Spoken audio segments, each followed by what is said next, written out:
Hi friends, welcome back to my YouTube channel. ನಾನು ಪುಷ್ಪ. ಹೇಗಿದ್ದೀರಾ? ಎಲ್ಲ ಚೆನ್ನಾಗಿದ್ದೀರಾ? ನಾನಂತೂ ತುಂಬ ಚೆನ್ನಾಗಿದ್ದೀನಿ. ಆ್ಯಂಡ್ ಈ ವ್ಲಾಗು ಯಾವುದು ಅಂತ ಹೇಳಿದ್ರೆ ನಿಮಗೆ ಥಂಬ್ನೇಲ್ ನೋಡಿದಾಗಲೇ ಗೊತ್ತಾಗಿರುತ್ತೆ. ಇದು ನಾವು ಮೈಸೂರು ಝೂ ಮತ್ತು ಎಕ್ಸಿಬಿಷನ್ಗೆ ಹೋಗಿದ್ವಿ. ತುಂಬಾ ತಿಂಗಳಾಗೋಯಿತು.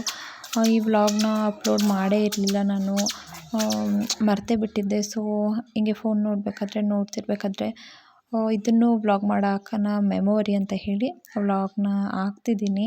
ತುಂಬಾ ಲೇಟ್ ಆಗಿದೆ, ಯಾರೂ ಏನೂ ಅಂದ್ಕೊಬೇಡಿ.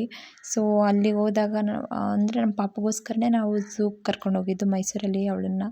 ಅವಳಿಗೆ ಎನಿಮಲ್ಸ್ನೆಲ್ಲ ತೋರ್ಸೋಣ ಆ್ಯಂಡ್ ಒಂಥರ ಚೆನ್ನಾಗಿರುತ್ತೆ, ಅವಳಿಗೂ ಖುಷಿಯಾಗುತ್ತೆ ಅಂತ ಹೇಳಿ ಅವನ್ನ ಕರ್ಕೊಂಡು ಹೋಗಿದ್ವಿ. ನಾವು ಬೆಳಿಗ್ಗೆ ಅಲ್ಲಿಗೆ ಝೂಗೆ ಹೋಗೋ ಅಷ್ಟರಲ್ಲಿ ಟೈಮ್ ನಾವು ಊರು ಬಿಡೋ ಅಷ್ಟರಲ್ಲೇ ಒಂದು 10 o'clock ಆಗಿತ್ತು.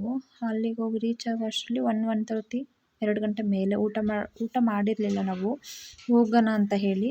ಅಂದರೆ ನಾವು ಹೋಗಿ ತುಂಬಾ ವರ್ಷ ಆಗಿತ್ತು, ಪಕ್ಕಕ್ಕೆ ತೋರಿಸೋಣ ಅಂತ ಕರ್ಕೊಂಡು ಹೋಗಿದ್ವಿ.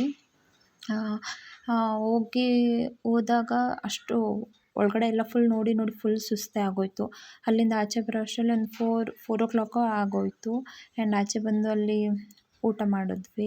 ನೆಕ್ಸ್ಟ್ 6 o'clock ಮೇಲೆ ಅಲ್ವಾ ನೈಟ್ ಎಕ್ಸಿಬಿಷನ್ ಓಪನ್ ಇರೋದು. ಸೊ ಹಾಗೆ ನೈಟ್ ಎಕ್ಸಿಬಿಷನ್ ಫುಲ್ ನೋಡಿಕೊಂಡು ನೆಕ್ಸ್ಟ್ ನಾವು ಊರಿಗೆ ಹೊರಟ್ವಿ. ಅಲ್ಲೇ ತುಂಬ ಟೈಮ್ ಆಗಿತ್ತು, ಅಲ್ಲಿ ಮುಗಿಯೋದೆಲ್ಲ ತುಂಬ ಲೇಟ್ ಆಗಿತ್ತು. ಊರಿಗೆ ಬರೋ ಅಷ್ಟರಲ್ಲಿ 11:30, 12 o'clock ಆಗಿತ್ತು ನಾವು ಊರಿಗೆ ಬರೋ ಅಷ್ಟರಲ್ಲಿ.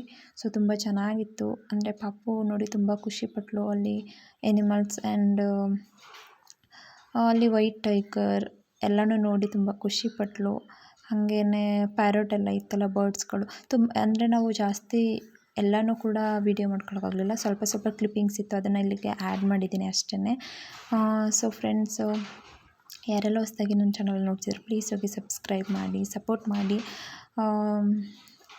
ವೀಡಿಯೋನ ಎಲ್ಲೂ ಸ್ಕಿಪ್ ಮಾಡ್ದಲೇ ನೋಡಿ.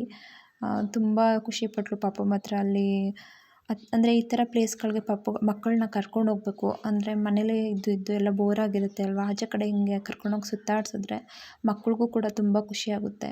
ಮಕ್ಕಳ ಖುಷಿನೇ ನಮ್ಮ ಖುಷಿ ಅಲ್ವಾ. ಸೊ ಹಾಗಾಗಿ ಪಾಪನ ಕರ್ಕೊಂಡು ಹೋಗಿದ್ವಿ. ಅವಳ ಖುಷಿ ನೋಡಿ ನಮಗೂ ತುಂಬಾ ಖುಷಿ ಆಯಿತು.